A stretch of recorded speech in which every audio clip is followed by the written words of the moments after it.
The words landed like a gut punch on the blistering Arizona tarmac. You don't belong here. Maybe try the nurse's station. Staff Sergeant Eleanor Reynolds stood motionless as three male students circled her under the merciless Fort Blackwater sun. They were drill instructor types, pressed uniforms, ramrod postures, and grins that reeked of cheap confidence. The leader, Staff Sergeant Marcus Reeves, stepped forward, his shadow falling across her face. 6'2" of jarhead arrogance packed into desert camo. Seriously, ma'am, he said, the honorific dripping with mockery. Personnel building is that way. This area is for combat instructors. They saw a 27-year-old woman, 5'6", unassuming, quiet, dark hair pulled back in a regulation bun, no makeup, no wedding ring. Standard OCPs with no ribbons or badges visible. Nothing that screamed operator. What they couldn't see was the Kandahar compound where she dropped 4 armed fighters in 12 seconds flat, while Navy SEALs watched in silent awe. Or the reason those same operators called her Ghost and meant every syllable. Eleanor didn't correct them. She never wasted breath on arrogance. Because in 6 hours during the base-wide force-on-force combat assessment, these same men would be drowning in humiliation, while she tore apart every assumption they'd ever made about who belongs in war. In Eleanor's mind for just a moment, she was back in the dust and darkness of Helmand Province. 4 muzzle flashes, 4 targets, 12 seconds from first shot to last. The memory clear as crystal.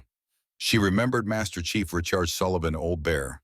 To those who'd earned the right staring at her afterward, his weathered face illuminated by moonlight voice, so quiet only she could hear it. In 32 years since Desert Storm, I've never seen anything like that.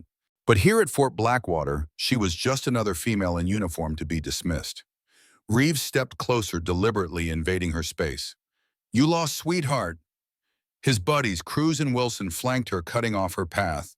This wasn't just casual dismissal. They were physically blocking her, a form of intimidation they'd never attempt with a male colleague.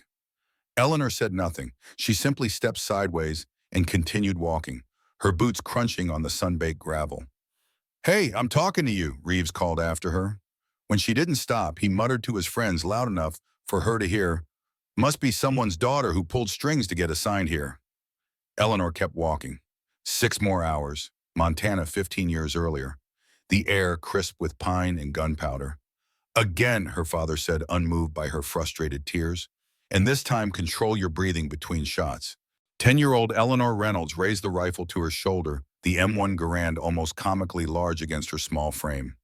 Her father, Master Sergeant James Reynolds, United States Army Special Forces, retired, stood behind her, arms crossed, watching her form with the same critical eye he'd used training snipers during the Cold War. The weapon weighed nearly 10 pounds. Her arms trembled with the effort of keeping it level, but she refused to lower it. Not until she'd proven she could do this. 5 metal targets stood at varying distances across the makeshift range her father had constructed on their rural Montana property. The nearest was 50 yards away, the furthest nearly 200. Remember what I taught you, James said, his voice softer now. The fundamentals never change.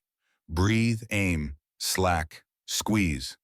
Eleanor steadied herself, following the ritual her father had drilled into her since she was 8. Inhale slowly through the nose. Exhale halfway.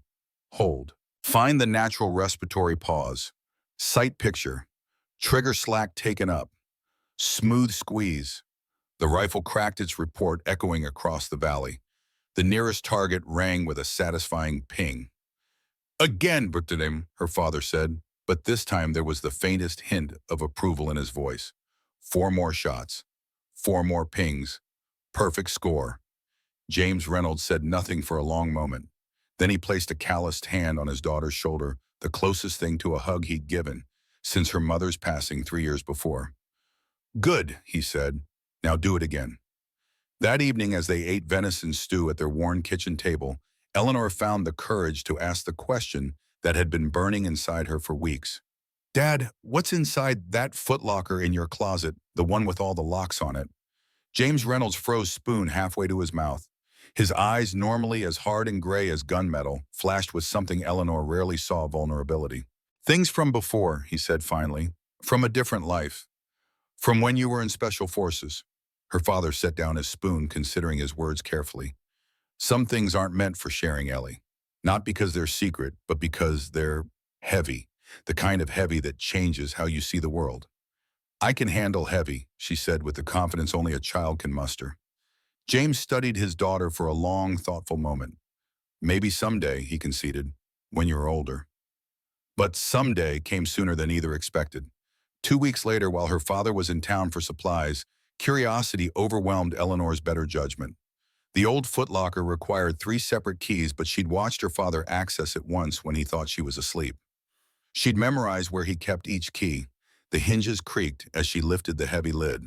Inside, neatly organized, lay the artifacts of a warrior's life. Medals in velvet cases, worn field manuals, maps with notations in her father's precise handwriting, and photographs, dozens of them bound together with faded rubber bands. Her hands trembled as she lifted the top photo. 5 men in unmarked combat gear standing before a helicopter. Her father, younger, harder, stood second from the left. They were all bearded, all armed with weapons she didn't recognize. Not standard military issue. She turned the photo over. Written in fading ink, Berlin Team Drop Point Alpha, October 1986. Berlin, 1986, the Cold War. But her father had never mentioned serving in Germany. Eleanor carefully sifted through more photos, her father with different teams in different places. Desert landscapes, snowy mountains, jungle clearings, places American soldiers officially never went during those tense years with the Soviet Union. At the bottom of the stack, she found an unopened envelope addressed to her father. The postmark was over a year old. She knew she should stop, that she'd already gone too far, but something about the official-looking seal drew her in. The letter inside was brief, typed on Department of Defense letterhead, Master Sergeant Reynolds. The final status review regarding Operation Coldwater has been completed. Despite extensive efforts, we regret to inform you that SSGT Michael Hardin's remains have not been located. In accordance with protocol, his status is officially changed from MIA to KIA. His service and sacrifice will not be forgotten. With deepest condolences, Colonel William Bennett, Joint Special Operations Command, Operation Coldwater, MIA to KIA. Eleanor didn't understand all of it, but she understood enough.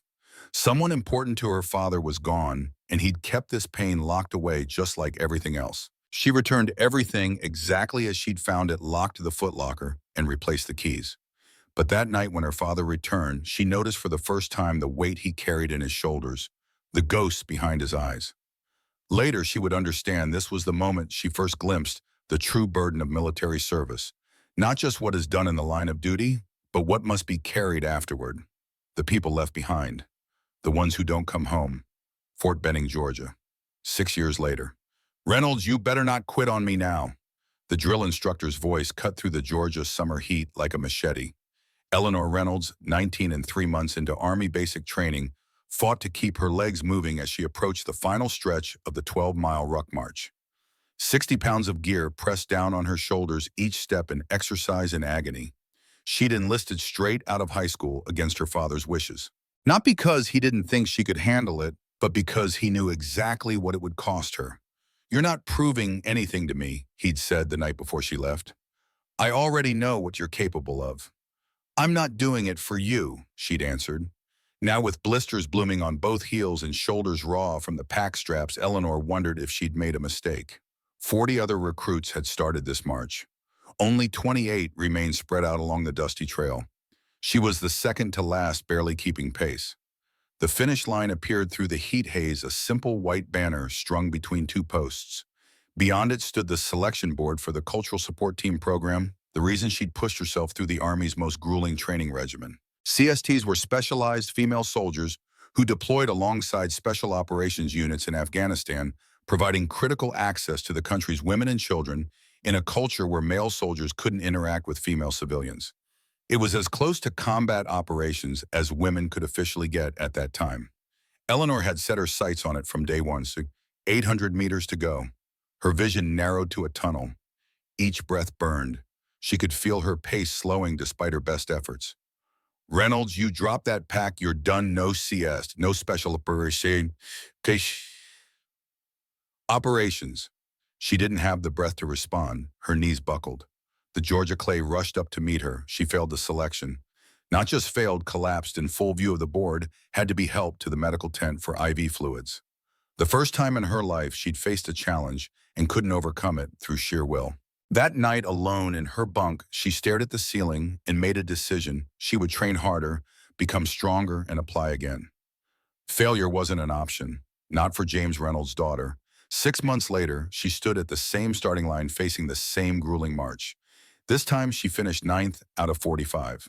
Not good enough for her standards, but enough to advance to the next phase of selection.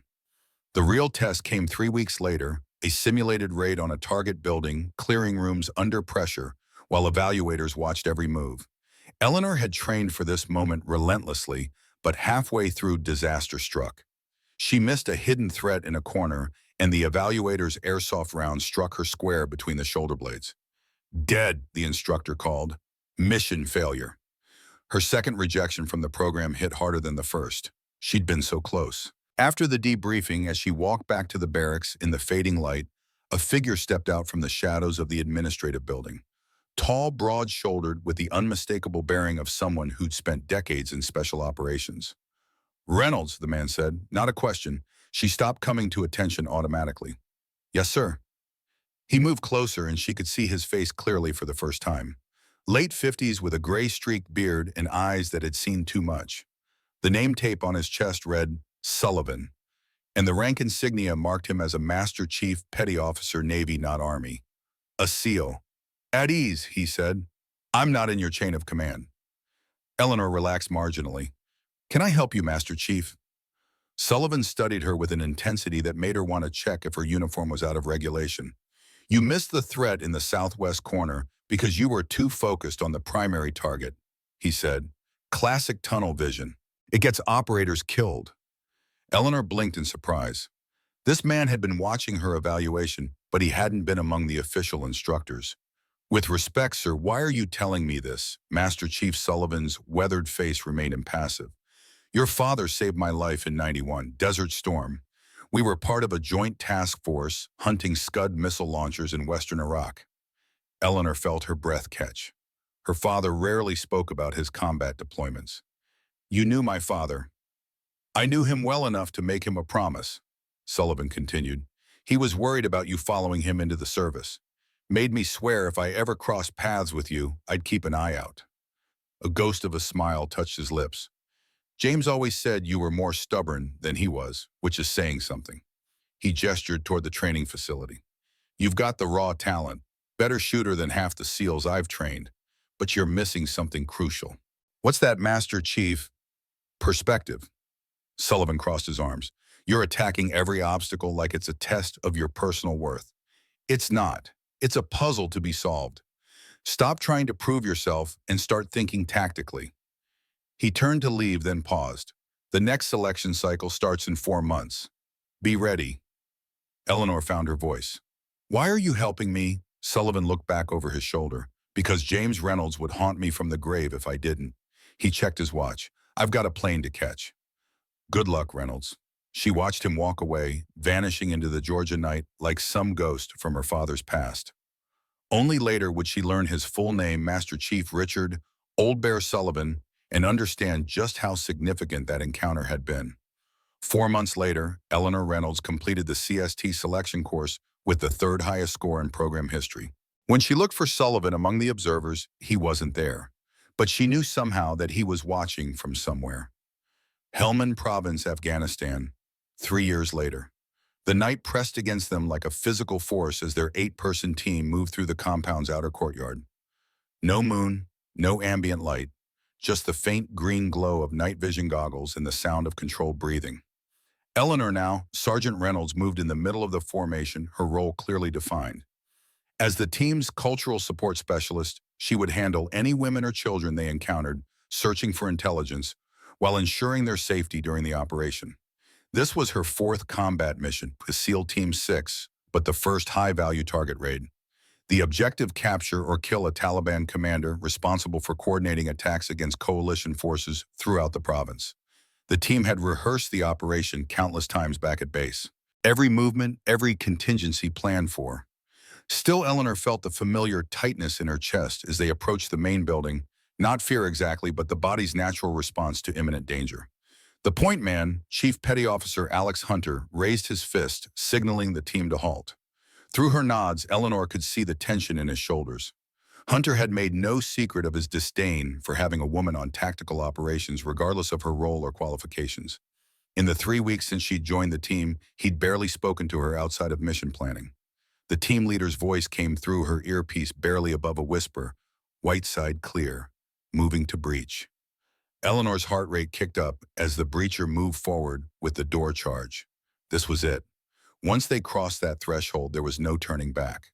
The explosion was precisely controlled enough force to take the door off its hinges without risking collateral damage inside. The point team flowed through the opening like water, their movements fluid and practiced. Clear, clear, room 1 secure. Eleanor followed the assault team through the shattered doorway, her M4 at the ready position scanning her sectors. The interior was sparse, rough stone walls, minimal furniture, the smell of wood smoke and unwashed bodies. They moved deeper into the compound clearing room after room with mechanical precision. No resistance, no occupants at all. The target had been tipped off until they reached the back room. Movement, Hunter hissed into the radio. I've got multiple heat signatures in the northeast corner. The team stacked on the final door. Hunter, as point man, would go first, followed by the team leader and 2 assaulters. Eleanor would enter after them, prepared to handle any non-combatants. Hunter took a breath, then kicked the door open and moved through in one fluid motion. The rest of the team followed in perfect sequence. What happened next seemed to unfold in slow motion. The room held 6 women and children huddled together in fear. But behind them, previously shielded from thermal detection by the group's body heat, stood 3 armed men. The Taliban commander and his bodyguards using human shields. Hunter hesitated for a critical half-second, enough time for one of the guards to raise his weapon. Gunfire erupted. The women screamed. The team leader shouted commands that were lost in the chaos. Eleanor saw it all through her nods, the muzzle flashes, the women trying to shield the children, the second guard moving toward a side door that hadn't been on their schematics. Hunter engaged the first shooter, but missed the second completely. The team leader was focused on protecting the civilians. No one saw the third man, the target himself, drawing a grenade from his vest. No one except Eleanor.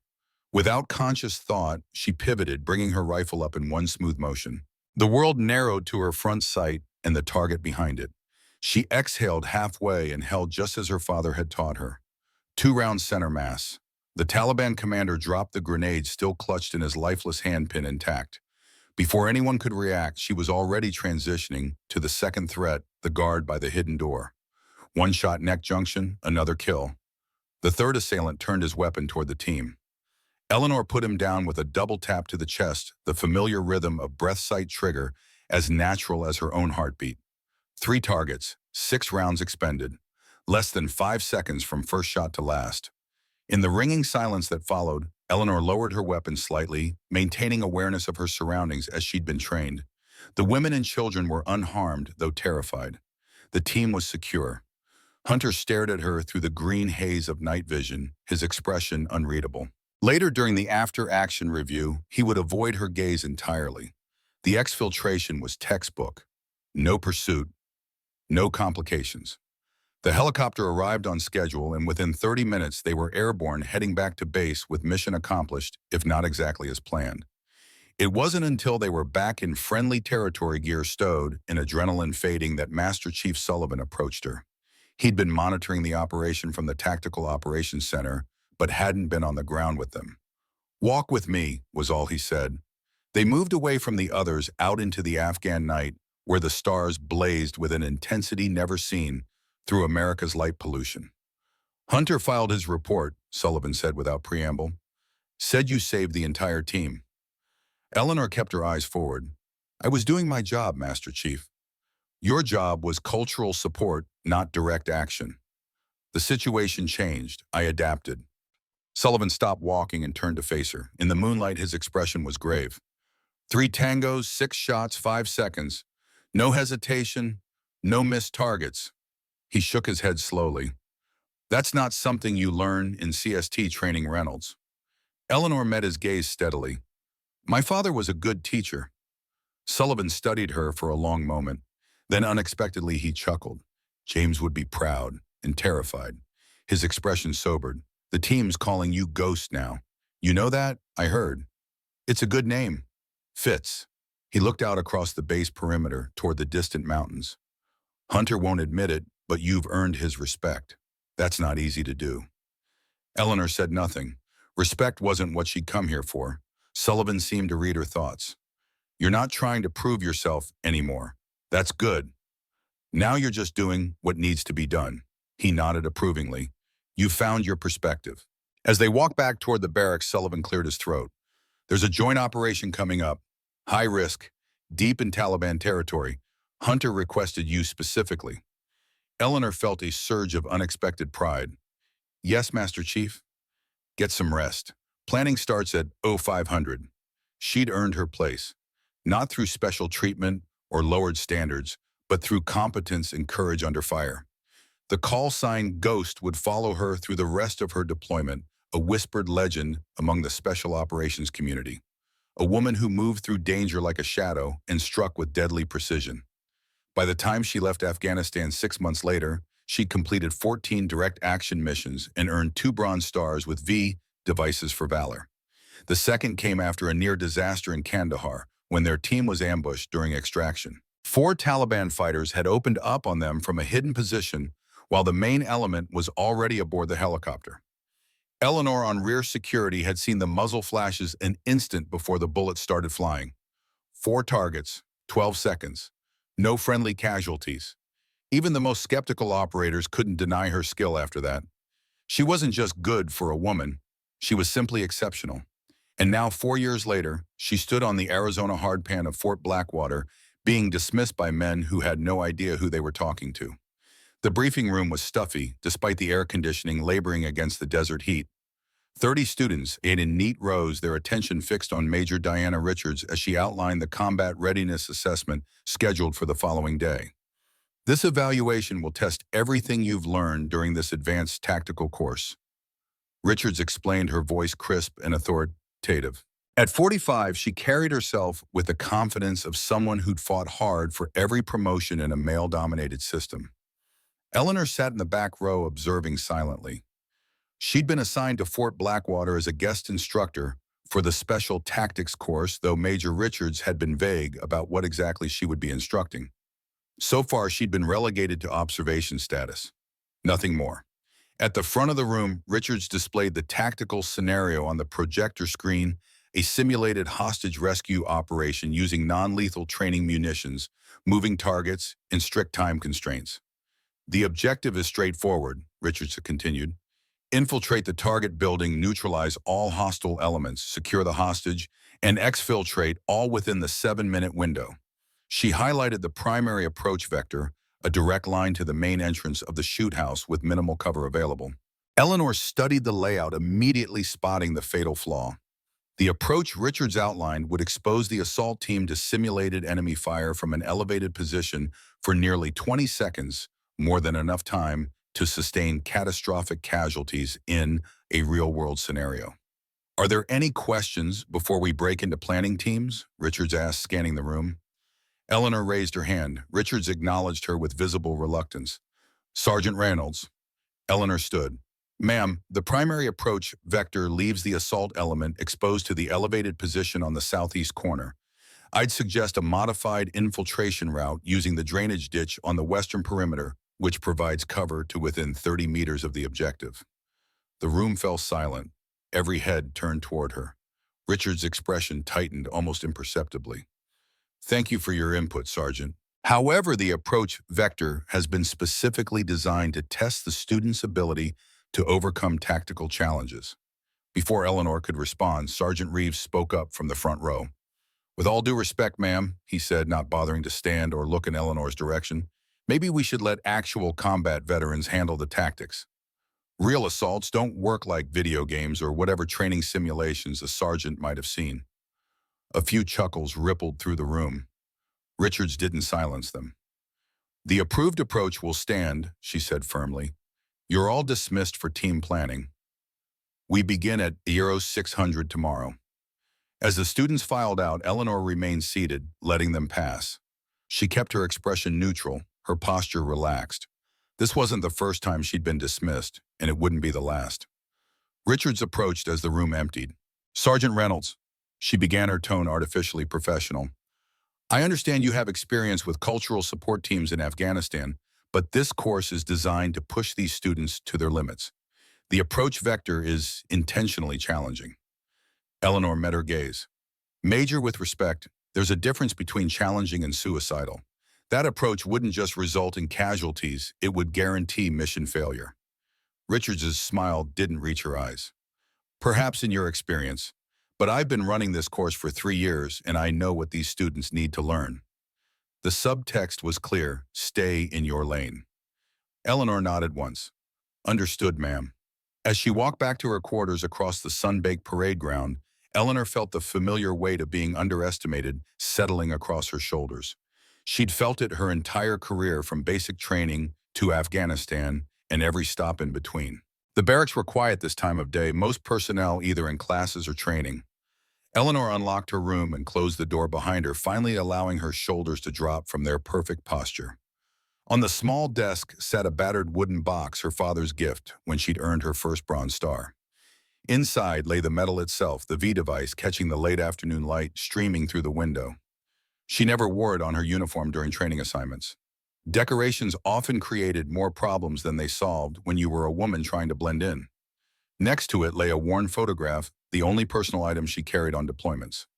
Her father in desert camo arm, slung around a younger version of Master Chief Sullivan, both men bearded and dusty, standing beside a Humvee somewhere in Iraq. Operation Desert Storm 1991, nearly a decade before she was born. Eleanor picked up the photo, studying the faces of these two men who had shaped her career in such different ways. Her father gone 5 years now, taken by the cancer that had ravaged his body but never broken his spirit. And Sullivan still serving, still fighting the good fight well into his 50s. "Tactics don't change, Ellie," her father had told her once. "Only the battlefield does." Tomorrow, Fort Blackwater would become her battlefield, not with bullets and blood, but with perception and prejudice. She would watch as Reeves and the others attempted the impossible approach and failed. She would observe as Richards used their failure to reinforce whatever lessons she thought they needed. And Eleanor would wait, because sooner or later she would have her chance to show them exactly who she was. Not with words, but with action. The only language warriors truly understand. She set the photo down and began to prepare. Tomorrow would come early, and she needed to be ready when it did. Ghost had work to do. The firing range stood empty in the pre-dawn darkness. The distant mountains mere silhouettes against the sky, just beginning to lighten. Fort Blackwater slept, but Eleanor Reynolds did not. She moved through the CQB training course like water fluid, relentless, finding the path of least resistance. The shoot house was a simple configuration: 4 rooms, multiple doorways, strategically placed targets. She'd requested access at 0430, long before the day's official training would begin. No one needed to know she was here. Her breathing remained steady as she entered the first room, M4 training rifle at high ready. 2 targets appeared, one hostile, one civilian. Her weapon tracked to the threat, 2 simulated rounds center mass before the automated system could even register her presence. Room clear. Moving. She flowed to the second room using the modified strong side entry technique she'd perfected in Afghanistan. Pie the corner. Scan for threats. Identify. Engage. 2 more hostile targets neutralized in less than 2 seconds. The third room presented a hostage scenario threat holding civilian. Eleanor didn't hesitate. 1 precise headshot executed with mechanical perfection. The fourth room contained multiple threats at varying distances. She prioritized instinctively nearest threat first, then the one with the clearest shot at her, finally the one partially obscured behind cover. 6 targets, 6 hits, total time 17 seconds. She lowered her weapon, breathing controlled, mind clear. This wasn't showing off. This was maintenance, keeping her skills razor sharp in a world that demanded perfection. That's not standard Army training. The voice came from the observation platform above the shoot house. Eleanor turned, weapon automatically shifting to low ready finger, straight alongside the trigger guard. Captain Thomas Carter stood with arms crossed, watching her with undisguised interest. Unlike Reeves and his crew, Carter carried himself with the quiet confidence of someone who'd seen real combat. The silver oak leaf on his collar marked him as second in command of the training program. No, sir, it's not, Eleanor acknowledged, keeping her tone neutral. Carter descended the stairs to the main floor, his movements suggesting old injuries carefully managed. That entry method, the target prioritization sequence, the footwork. He shook his head slowly. That's JSOC protocol, top-tier stuff. Eleanor said nothing. Carter wasn't wrong. He stepped closer, studying her with new interest. Reynolds, he said as if testing the name. I've heard that name before. It's a common name, sir. Not in certain circles. He tilted his head slightly. A few years back, I was attached to a joint task force in Helmand. Advisory role. There were whispers about a female operator they called Ghost. CST on paper, but running direct action with the teams. His eyes narrowed. That wouldn't happen to have been you, would it, Sergeant? Eleanor maintained her professional mask. I served with a cultural support team in Afghanistan, sir. That's all I'm authorized to confirm. Carter's lips quirked into a half smile. Of course, he gestured toward the shoot house. Mind if I ask why you're training at 0430 instead of sleeping like a normal person? Maintaining proficiency, sir. At a level far beyond what's required for this course. Eleanor met his gaze directly. I don't believe in minimum standards, Captain. Carter nodded thoughtfully. You know, when Major Richards told me we were getting a female guest instructor, I did some digging. Your file is surprisingly thin for someone with your time in service. Administrative oversight, I'm sure. Right. Carter clearly didn't believe that for a second. Here's what's interesting, Reynolds. I made some calls to contacts still in Afghanistan. They remember Ghost quite clearly. Said she saved an entire SEAL element during an ambush in Kandahar. 4 tangos down in 12 seconds flat. Eleanor remained silent. Operational security was ingrained in her, never confirm, never deny. Carter seemed to appreciate her discretion. Look, I don't know exactly why you're here, but I suspect it's not just to observe Richard's outdated tactical doctrine. He checked his watch. The rest of the base will be waking up soon. You might want to clear out before anyone starts asking questions about unauthorized range time. He turned to leave, then paused. One more thing, Reynolds. Reeves and his boys, they don't know who you are, do they? Would it matter if they did? Carter's expression hardened. They grabbed the wrong new girl to mess with. That's going to be a painful lesson. As he walked away, Eleanor wondered how many others had guessed her real purpose at Fort Blackwater. Richards clearly knew something, but was deliberately keeping her sidelined. Reeves and his crew saw only what they expected to see, a woman out of place in their tactical world. But Carter had recognized the truth, or at least suspected it, and that made him either a potential ally or a complication. Eleanor quickly broke down her training rifle, returned it to the armory with a plausible explanation for the early checkout, and headed back to her quarters. The sky was brightening now, the day's heat already beginning to build. Tomorrow's assessment would change everything. She just needed to be patient. As she crossed the parade ground, memories of another mission surfaced, one she rarely allowed herself to revisit. The Pakistan border 2 years ago, the night everything changed. The rain had been relentless for 3 days, turning the mountain passes to treacherous mudslides and grounding all air support. Intelligence had confirmed American hostages were being moved deeper into Taliban-controlled territory within 48 hours. Waiting wasn't an option. The mission briefing had been tense. 8 operators, including Eleanor, would infiltrate across the border, locate the hostages in a remote compound, and extract them overland to a secondary pickup point. Master Chief Sullivan, now operating as mission commander from the FOB, had been explicit about the risks. This is beyond dangerous, he'd told them. Eyes moving from face to face around the planning table. No air support, no quick reaction force. If you get compromised, you're on your own. No one had wavered. These were the missions they'd trained for. The insertion went smoothly, a 12-mile hike through terrain so rugged that even the Taliban avoided regular patrols. They reached the target compound shortly after midnight on the second day, taking positions around the perimeter. Eleanor remembered the weight of her gear soaked through from the constant rain, twice as heavy as normal. The bone-deep cold that no amount of movement could dispel. The knowledge that one mistake would mean American hostages executed and 8 operators lost behind enemy lines. Chief Petty Officer Hunter, now reconciled to Eleanor's presence on the team, had led the initial reconnaissance.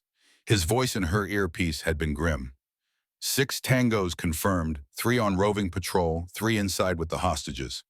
2 Americans, male condition unknown. The team leader, Lieutenant Warren, had modified their approach on the spot. Instead of a direct assault, they would use a diversion to draw out the roving guards, eliminate them quietly, then breach the main building from two directions simultaneously. Eleanor and Hunter would take the rear entrance together with two other operators, creating the diversion at the front. The plan worked perfectly until it didn't. The diversion drew 4 guards instead of 3. One had been missed during reconnaissance. The extra fighter raised the alarm before he was neutralized. By the time Eleanor and Hunter reached the back entrance, gunfire was already erupting at the front of the compound. They breached the rear door using a small frame charge flowing into the building with practiced precision. The first room was clear. The second contained a single fighter who never had time to raise his weapon before Hunter put him down with a suppressed double tap. They advanced to the main room where intelligence indicated the hostages were held. Eleanor took lead using her thermal imaging to scan for heat signatures through the thin wall. 4 signatures, she whispered.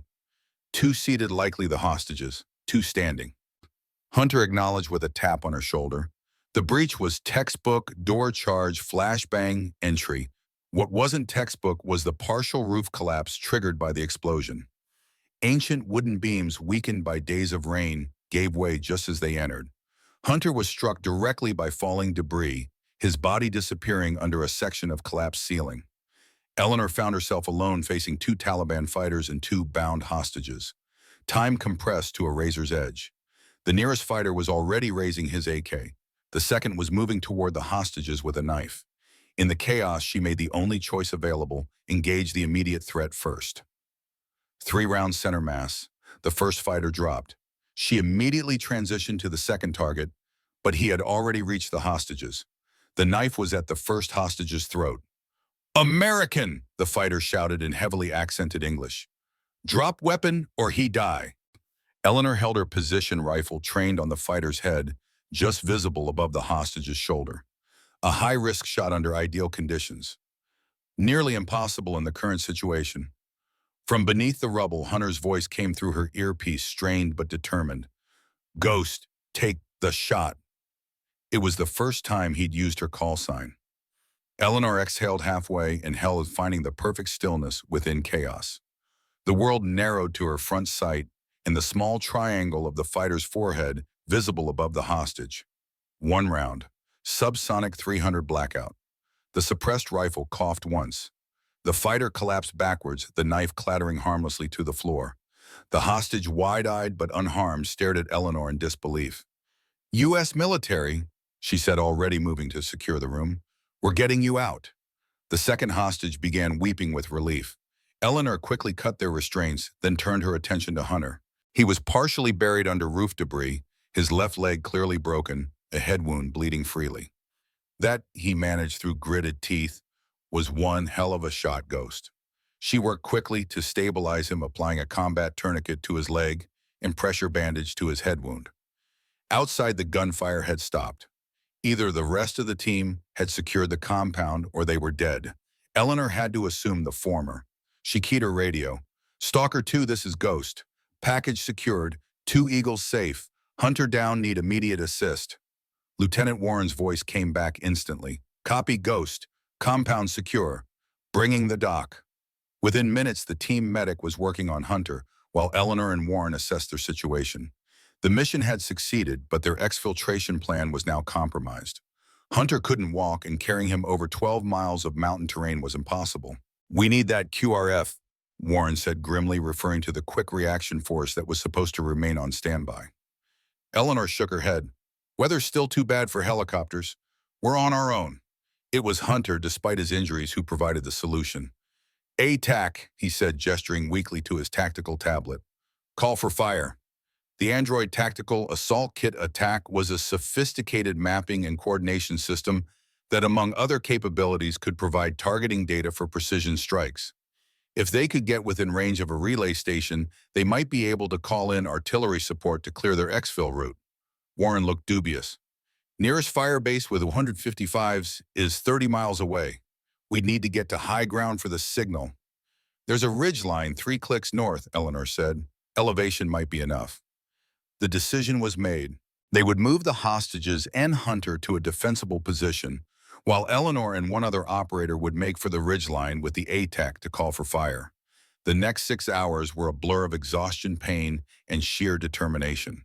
The rain finally stopped, but the mud remained, making every step treacherous.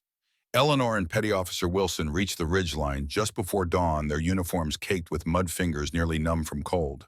The signal was weak but sufficient. They marked their team's position on the digital map, then designated a series of targets along their planned extraction route, places where enemy fighters were likely to set up ambushes. "Fire mission approved," came the response from the firebase. "Time on target 3 minutes. Danger close." They watched as the first artillery rounds impacted exactly where they designated, the thunder of explosions rolling across the valleys. 6 more precisely placed barrages followed, effectively clearing their path home. By midday, they had rejoined the team and begun their extraction. Hunter carried on a makeshift stretcher, the hostages walking under their own power. They reached the secondary extraction point just after sunset. No Taliban pursuit materialized. The artillery strikes had done their job.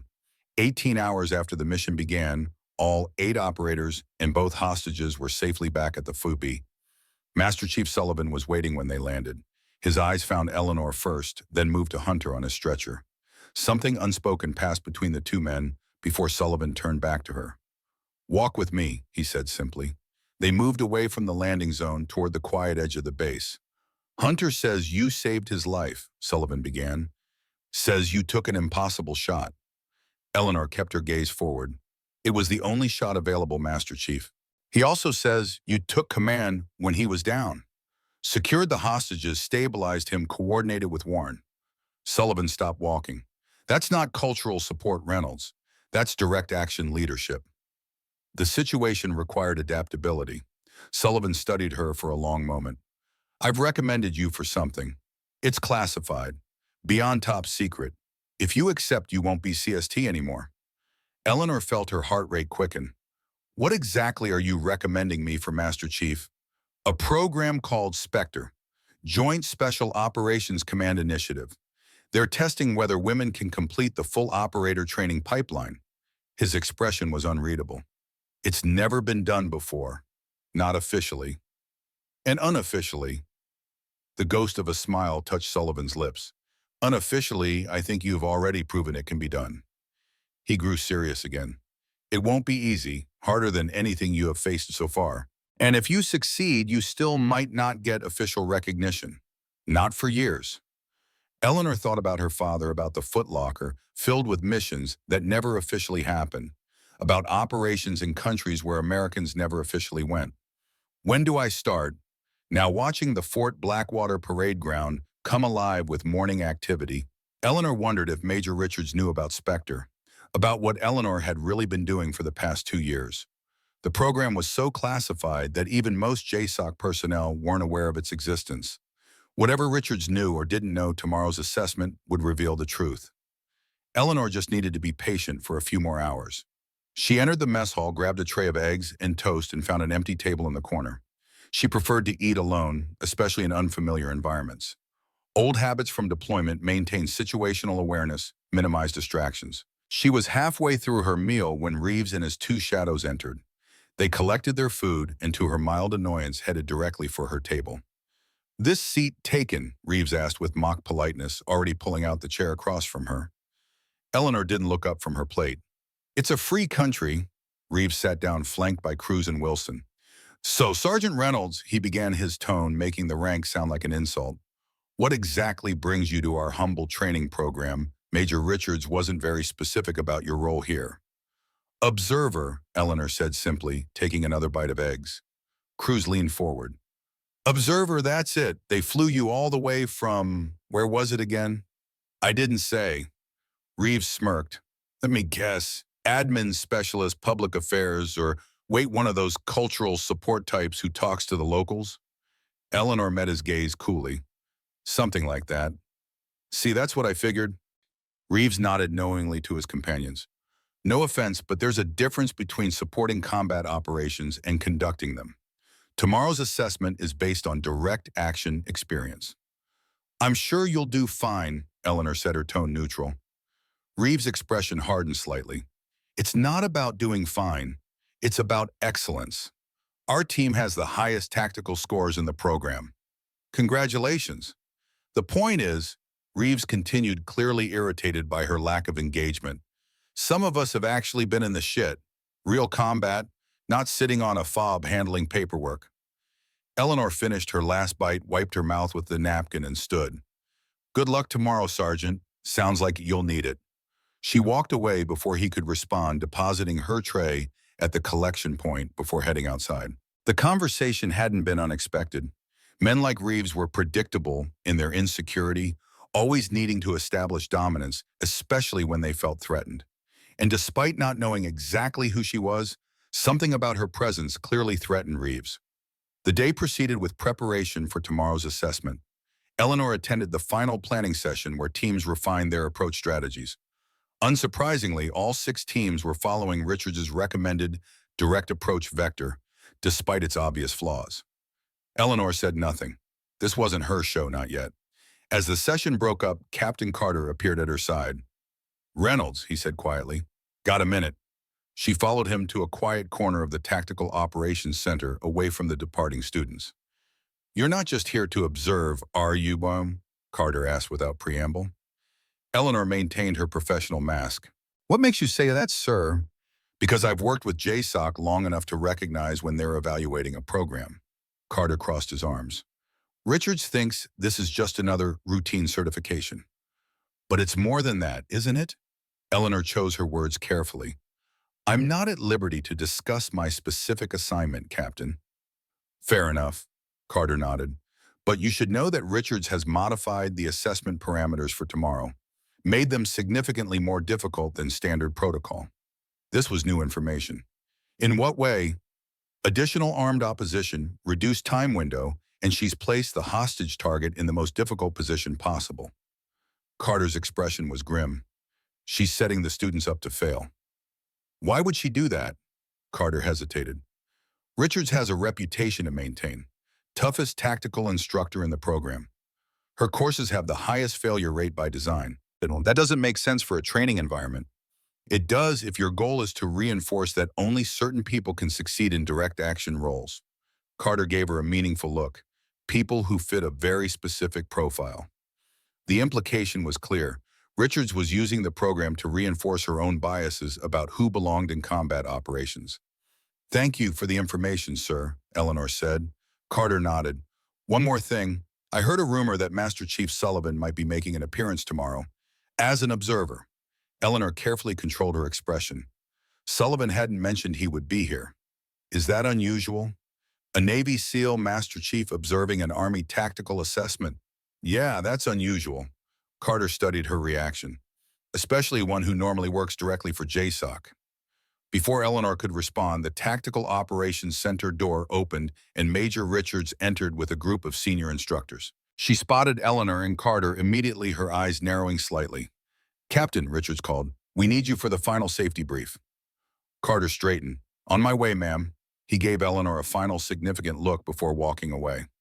Eleanor left the building, mind working through this new information.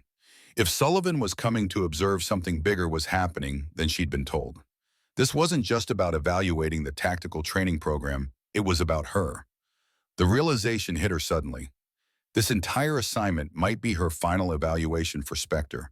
Not just observing, but being observed. How she handled herself in a training environment, how she dealt with skepticism and outright hostility. The pieces fell into place.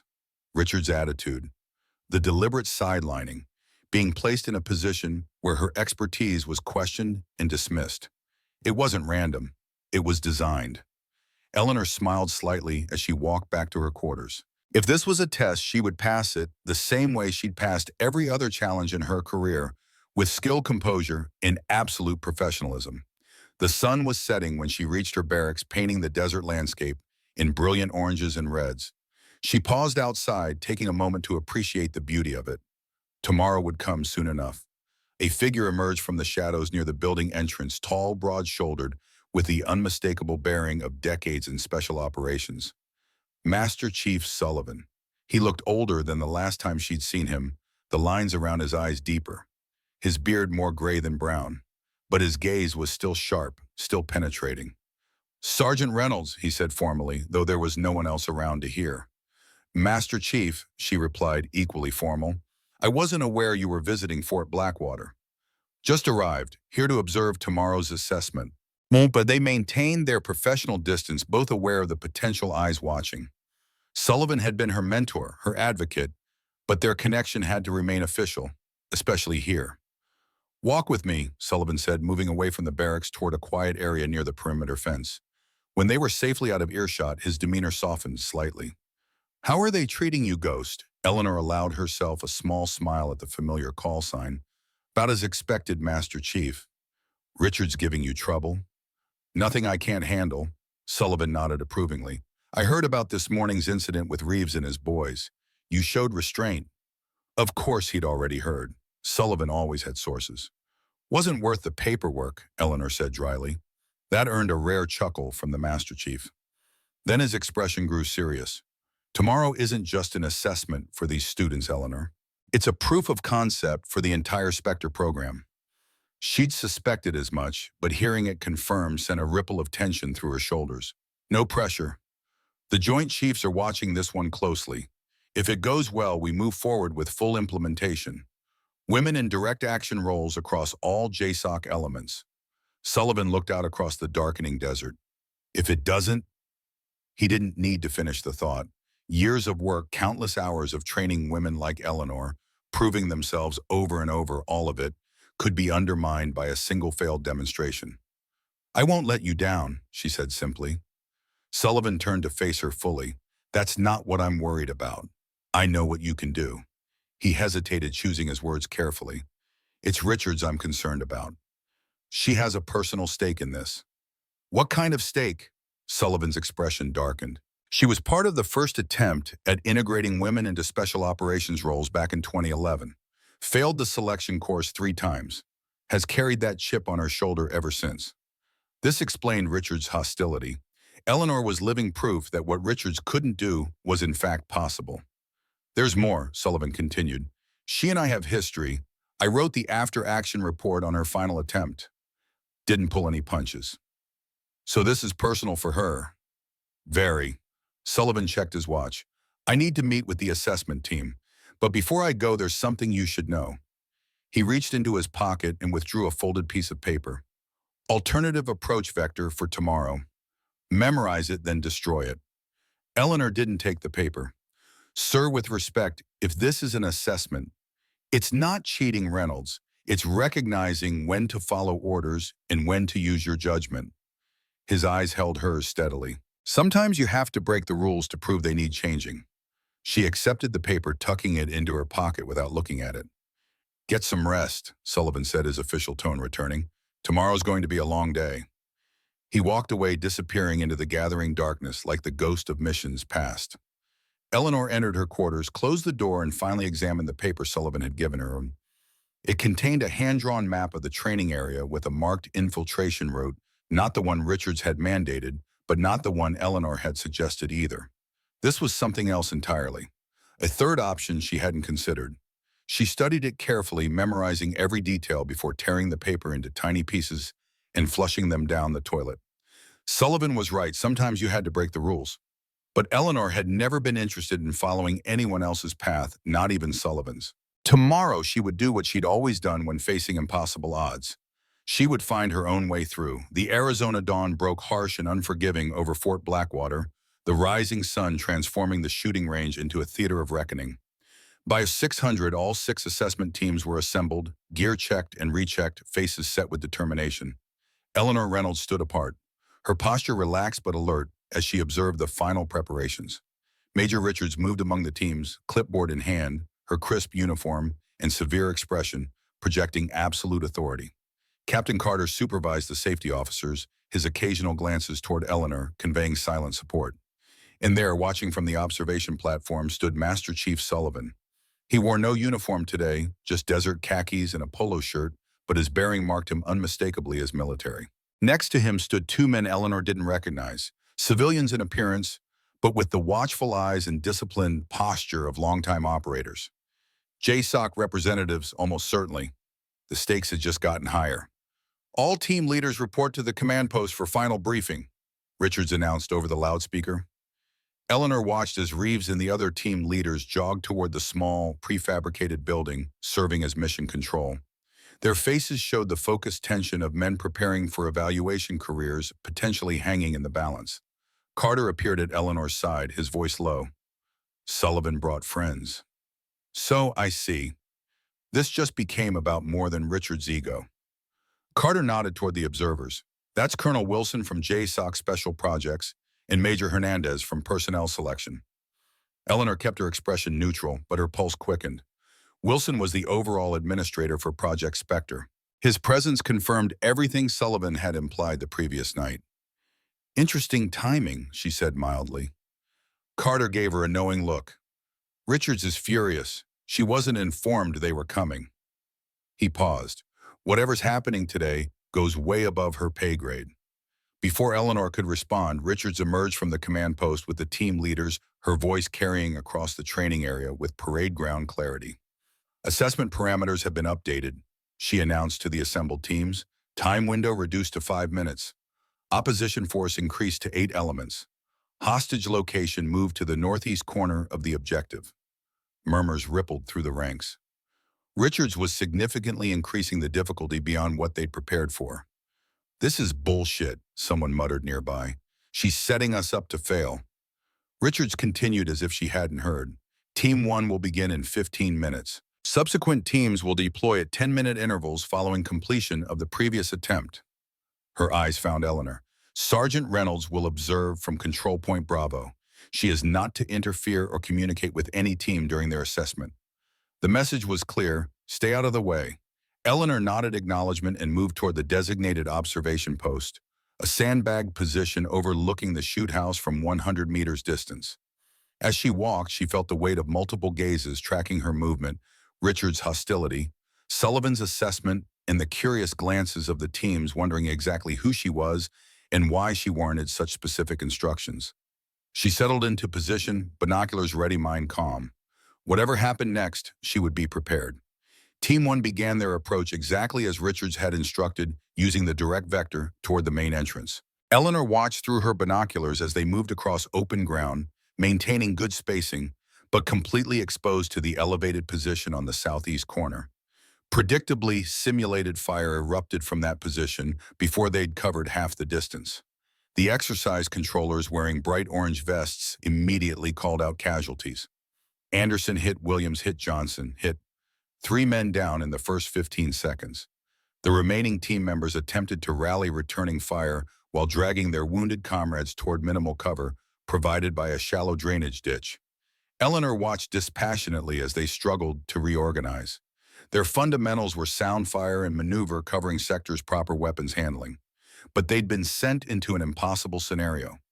No amount of tactical skill could overcome such a flawed approach vector. 5 minutes elapsed. The hostage remained unsecured. Team 1 had technically failed the assessment before even breaching the objective. Richard's voice came over the loudspeaker. Team 1 assessment complete. All personnel reset to starting positions. Team 2 prepared to deploy. Eleanor lowered her binoculars, noting how Richards carefully avoided looking toward the observation platform where Sullivan and the JSOC representative stood. This wasn't just an assessment anymore. It was becoming a statement. Teams 2 and 3 fared no better. Different tactical approaches once they took casualties, but the same fundamental problem, the approach vector Richards insisted upon, left them fatally exposed from the first moments. By the time Team 4 prepared to start Reeves' team, the pattern was clear to everyone. The assessment wasn't designed to evaluate readiness. It was designed to prove that the objective couldn't be taken within the parameters given. Eleanor watched as Reeves gathered his team for a final huddle. Unlike the previous leaders, his body language suggested he was deviating from the plan. She couldn't hear his instructions, but his gestures indicated a modified approach. Interesting, Reeves was adapting. The whistle blew, and Team 4 began their movement. Instead of taking the direct approach, they immediately veered toward the western edge of the training area using a shallow berm for partial cover. Richard's voice crackled over the command net.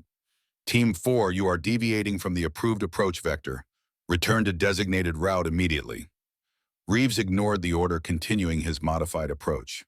It wasn't the route Eleanor would have chosen. They were still exposed to the elevated position, just at a different angle, but it showed initiative. Richards wasn't impressed. Team 4, this is a direct order. Return to the approved route or face disqualification.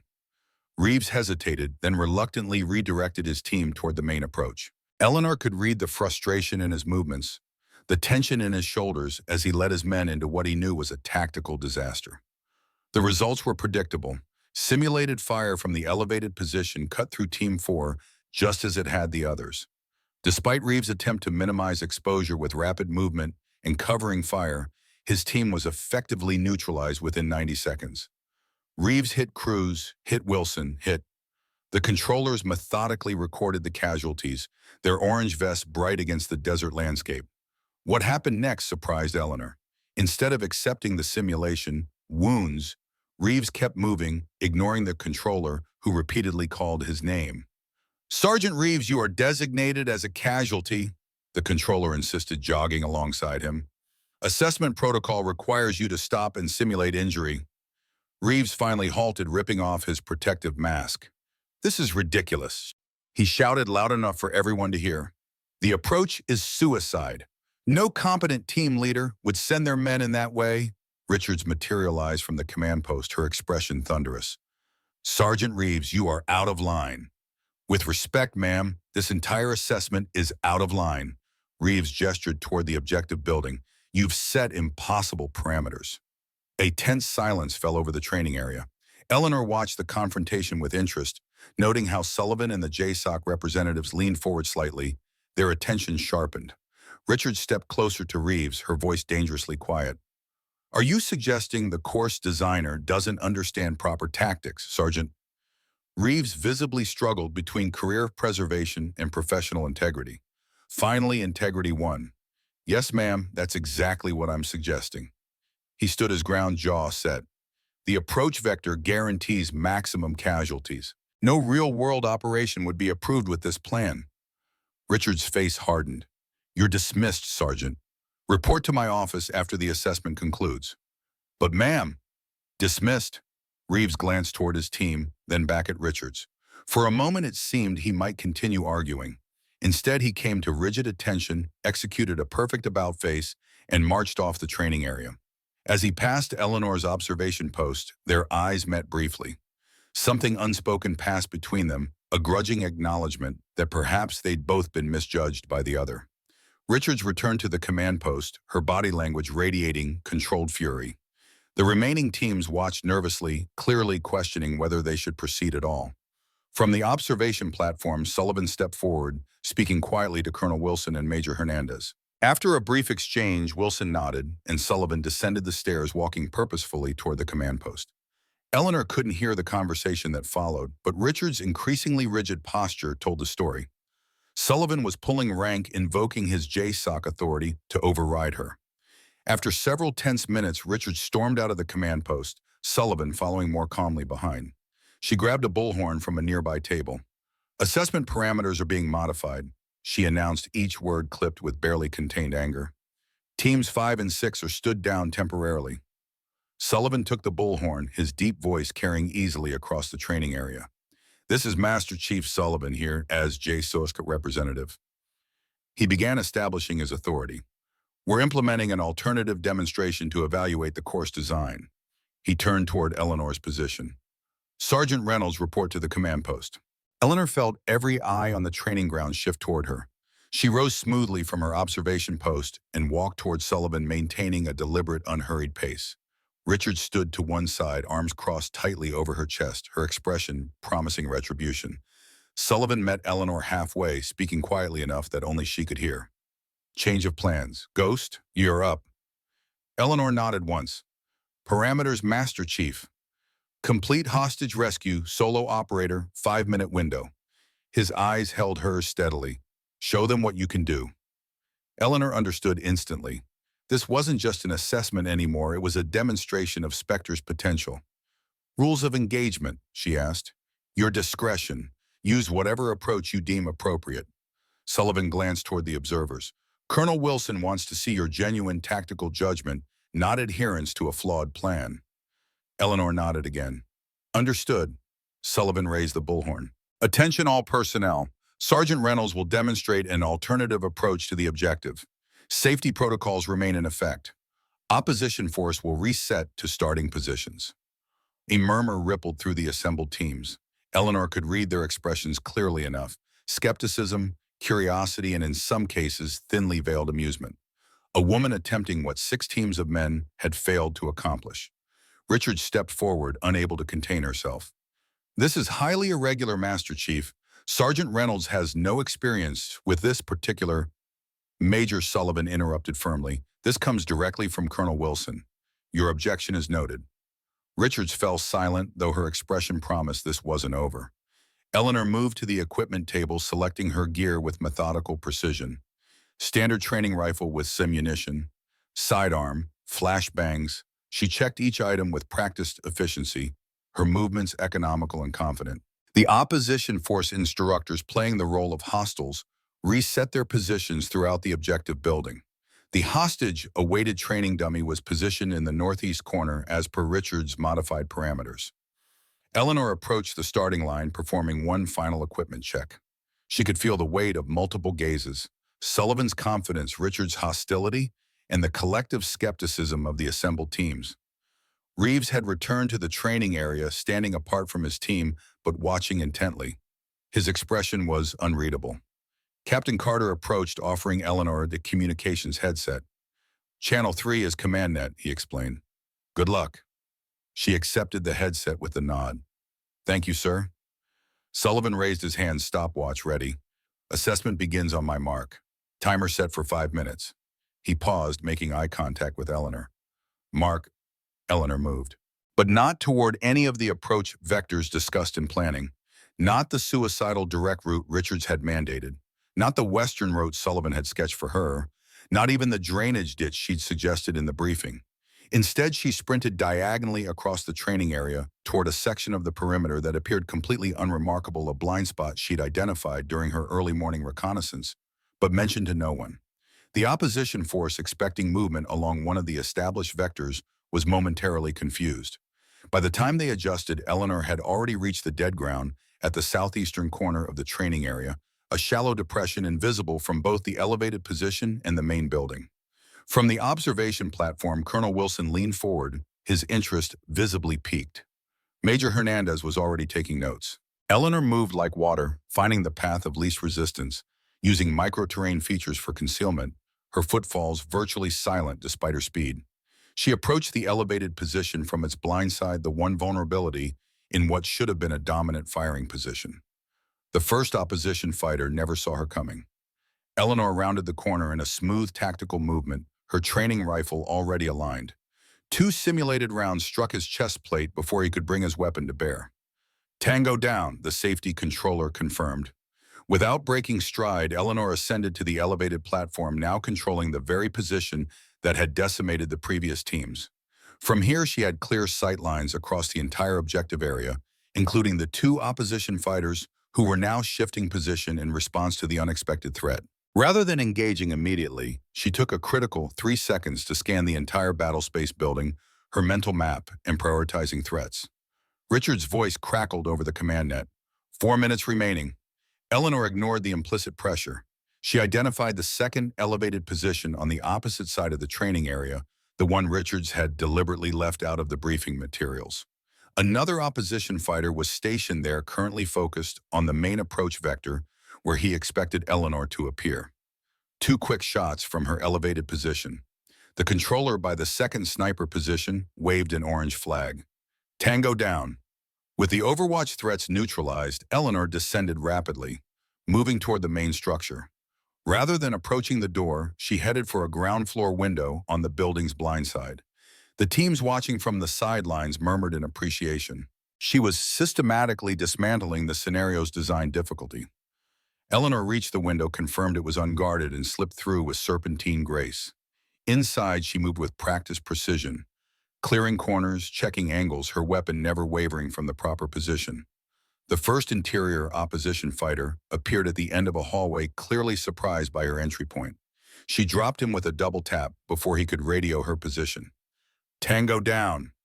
3 eliminated, 5 remaining. and she still had over 3 minutes on the clock. Eleanor moved deeper into the structure, her senses hyper-alert. She could hear two opposition fighters conferring in the central room, unaware of her presence. Rather than engaging directly, she deployed a flashbang, rolling it precisely into their position. The training device emitted a bright light and loud report, harmless but disorienting. Eleanor swept into the room as it detonated, neutralizing both disoriented fighters with rapid controlled pairs. "Tango's down," Richards' voice again. 2 minutes 30 seconds remaining. Eleanor proceeded to the second floor using the rear stairwell, another element missing from the official briefing, but discovered during her early morning reconnaissance. The remaining opposition fighters were still oriented toward the main entrance, expecting a frontal assault that would never come. She eliminated the sixth fighter with a single shot as he guarded the second floor landing. Tango down. One more opposition fighter separated her from the hostage room. Eleanor paused, listening intently. From inside, she could hear movement. The final fighter had positioned himself with the hostage, using the training dummy as a shield. A hostage scenario, the most difficult tactical problem requiring perfect shot placement and timing. Eleanor holstered her primary weapon and drew her sidearm. The handgun offered better precision for the close-quarters situation ahead. She approached the door, noted its hinges, and mentally mapped the room's likely layout. 1 minute remaining, Richards announced, unable to keep a note of satisfaction from her voice. She clearly believed Eleanor would run out of time. With deliberate calm, Eleanor breached the door, flowing into the room in a modified strong-side entry. As expected, the final opposition fighter stood behind the hostage dummy, his weapon pointed at the door. What he didn't expect was Eleanor's immediate drop to a kneeling position as she entered, changing her profile and throwing off his aim. One precise shot. The simunition round struck the fighter's exposed throat above his body armor. "Final Tango down," the controller confirmed. Eleanor secured the hostage, slinging the training dummy over her shoulder in a perfect fireman's carry. Rather than retracing her steps, she moved to the window, quickly assessing the drop to the ground outside. 30 seconds, Richards called out. Eleanor secured her weapons, shifted the dummy to ensure proper weight distribution, and smoothly exited through the window, dropping to the ground with controlled momentum. She immediately transitioned into a rapid movement toward the extraction point, the dummy balanced perfectly across her shoulders. The assembled teams watched in stunned silence as she crossed the finish line with 17 seconds remaining on the clock. "Assessment complete," Sullivan announced, the satisfaction evident in his voice. "Objective secured, all opposition eliminated, hostage successfully extracted." Eleanor set the dummy down gently, then came to attention. Her breathing already returned to normal, despite the exertion. The training area remained silent for several long seconds. Then from the back of the assembled group, someone began to clap. Others joined in the applause, spreading until even some of the opposition fighters were participating. Colonel Wilson descended from the observation platform, approaching Eleanor with measured steps. He stopped directly in front of her, his experienced eyes assessing everything about her posture, her equipment, handling her controlled breathing. "Impressive, Sergeant Reynolds," he said simply. "Or should I say, Ghost?" Eleanor maintained her professional composure. "Thank you, sir." Wilson nodded thoughtfully, then turned to address the assembled personnel. "What you've just witnessed is the future of special operations. Not because Sergeant Reynolds is a woman, but because she represents the evolution of tactical thinking beyond conventional parameters." He gestured toward the objective building. "She succeeded where 6 teams failed, not because of superior strength or speed, but because of superior tactical judgment. She recognized the flawed premise of the operation and created her own solution." Richard stood rigid, her expression unreadable as Wilson continued. "This demonstration was not just about assessing your tactical readiness," he told the teams. "It was about evaluating the training methodology itself." He glanced meaningfully at Richards. "When an operation is designed to fail, the failure lies with the designer, not the operators." Eleanor caught Sullivan's eye. The Master Chief gave her the barest nod of approval. Wilson turned back to her. "Sergeant Reynolds, report to the command post for debriefing. The rest of you are dismissed to your instructors for standard assessment review." As the teams dispersed, Eleanor could feel the shift in their perception. The skeptical glances had been replaced with something closer to respect, particularly from the younger operators. Reeves approached as she gathered her equipment, his team hanging back a respectful distance. "That was," He began then seemed to struggle for words. I've never seen anything like that. Eleanor met his gaze directly. Just doing my job, Sergeant. No, he shook his head. That wasn't just doing a job. That was artistry. He hesitated, then extended his hand. I owe you an apology. Several, actually. Eleanor considered him for a moment, then accepted the handshake. Apology accepted. Reeves glanced toward his team, then back to her. Would you, uh, would you be willing to walk us through what you did, the approach vector, the entry method? It was a significant concession for someone who had dismissed her expertise so completely the day before. Eleanor nodded. Find me after the debriefing. In the command post, Sullivan, Wilson, and Hernandez waited with Captain Carter. Major Richards was conspicuously absent. Please sit down, Sergeant. Wilson gestured to an empty chair. Eleanor took the offered seat, maintaining perfect posture. Wilson didn't waste time on pleasantries. You understand what today was really about? It wasn't a question. Yes, sir. Evaluation of Project Spectre viability. Correct. Wilson leaned forward, hands clasped on the table.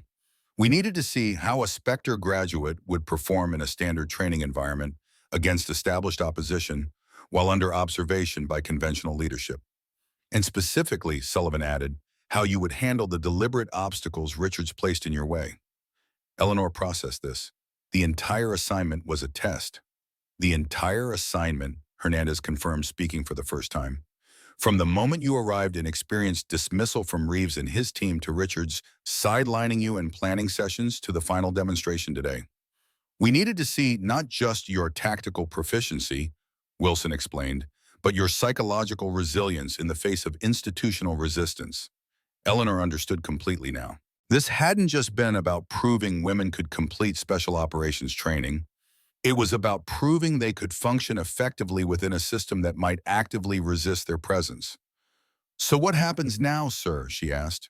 The three men exchanged glances, then Sullivan nodded. Project Spectre moves forward, Wilson announced. Based on your performance and the performance of the other two candidates at different testing locations, we're recommending full implementation of the program. Women will be eligible for direct selection to JSOC component units effective immediately. It was a historic decision, one that would change special operations forever. Eleanor felt the weight of it settle across her shoulders, not as a burden, but as a responsibility. There's more, Sullivan added. We want you to help develop the training protocols. You've demonstrated exactly the kind of adaptive thinking the program requires.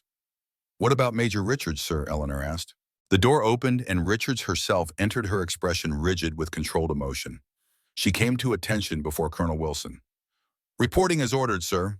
Wilson gestured for her to sit. Richards remained standing. Major Fan, Wilson began, his tone measured. Your training program has significant structural flaws that undermine its effectiveness as a preparatory course for special operations. Richards' jaw tightened. With respect, sir, my course is designed to be challenging. Special operations isn't. Your course is designed to be impossible, Wilson interrupted firmly. There's a difference between challenging operators and setting them up for failure. Richards fell silent, though her posture remained defiant. However, Wilson continued, your technical knowledge and experience are valuable assets that shouldn't be wasted. He glanced at his notes. Captain Carter speaks highly of your attention to detail and commitment to excellence. Eleanor watched as Richards processed this unexpected direction. We're reassigning you, Wilson informed her. Joint Special Operations Command Training Development Division. You'll work with Sergeant Reynolds and Master Chief Sullivan to redesign the tactical assessment protocols for all JSOC component units. Richards blinked, clearly caught off guard. Sir, the best way to improve is to incorporate diverse tactical perspectives, Major. Wilson's tone made it clear this wasn't a suggestion. Your experience combined with Reynolds' adaptive approach and Sullivan's decades of operational knowledge could create something genuinely valuable. Eleanor watched as Richard struggled with this development. Being paired with the very woman who had just publicly demonstrated the flaws in her training methodology was clearly not what she had expected. Sullivan stepped in smoothly. Your experience trying to complete special operations training gives you insight few others have. Diana, he said using her first name, you know exactly where the system fails its candidates. That knowledge is invaluable. Something shifted in Richard's expression, a grudging recognition that her perceived failures might actually be her greatest contribution. "When do we start, sir?" she asked Wilson, her voice carefully neutral. "Immediately," Wilson replied. "The three of you will report to Fort Bragg next week to begin development of the new protocols." He turned to Eleanor. "Sergeant Reynolds will be formally recognized as a Spectre program graduate and assigned as lead tactical instructor." Richards finally sat down, the fight gone from her posture. "May I ask a question, sir?" "Go ahead." "How many women have completed the Spectre pipeline?" "Three," Wilson answered. "Reynolds was the first." Richards absorbed this, then turned to Eleanor. "The hostage scenario, that entry method, where did you learn that?" "Afghanistan," Eleanor replied simply. "Helmand Province. It wasn't theoretical." Understanding dawned in Richard's eyes. The dismissive assumptions she'd made about Eleanor's background, her experience, her capabilities, all of them shattered in an instant. "I see," was all she said. The debriefing concluded shortly after, with Sullivan providing final instructions for their transition to Fort Bragg. As they left the command post, Richards paused beside Eleanor. "For what it's worth," she said quietly, "I was wrong about you. That was exceptional work today." Coming from Richards, it was tantamount to a full apology. "Thank you, ma'am," Eleanor replied. Richards nodded once, then walked away, her back straight, her stride purposeful. Whatever personal reckoning she was experiencing would happen in private. Eleanor found Reeves and his team waiting near the equipment area, their expressions expectant. She spent the next hour walking them through her approach to the assessment, explaining her decision-making process, the pre-mission reconnaissance that had identified the blind spots, and the tactical principles that guided her movement. They absorbed every word, their earlier dismissiveness replaced by genuine respect and attention.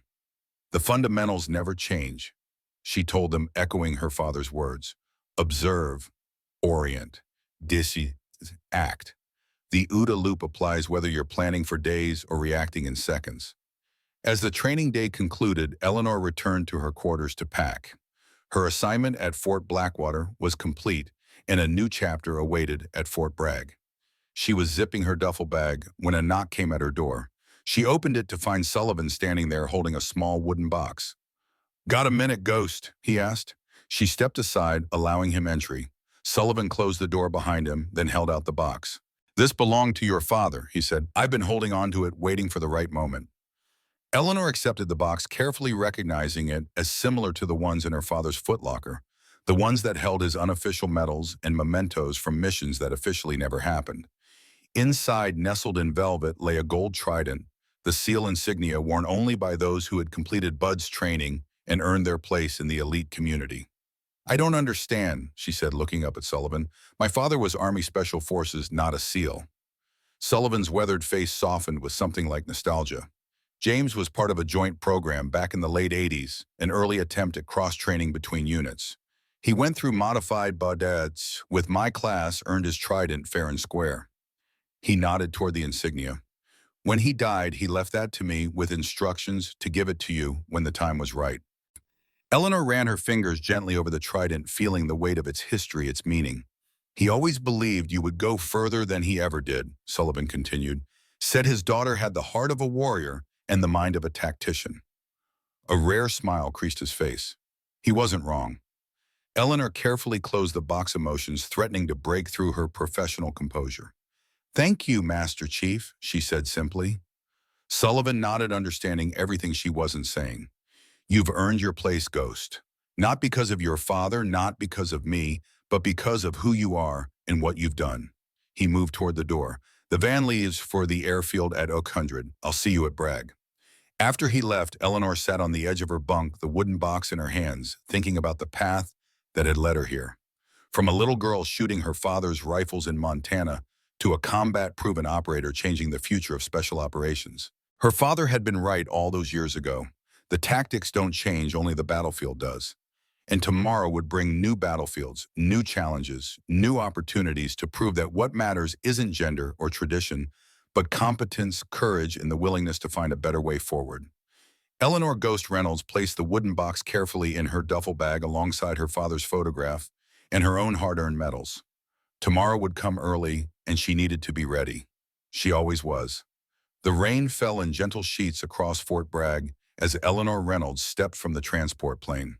North Carolina's humid air wrapped around her like a blanket after the dry heat of Arizona, a different kind of discomfort, but a welcome change.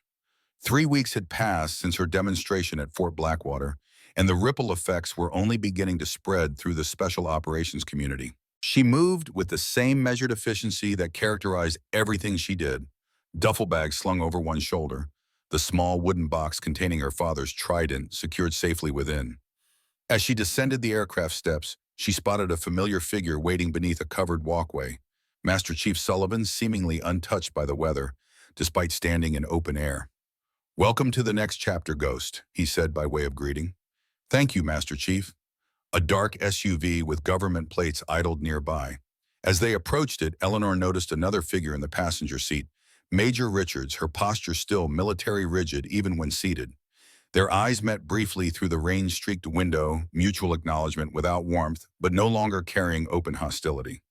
The drive to the training complex passed in companionable silence.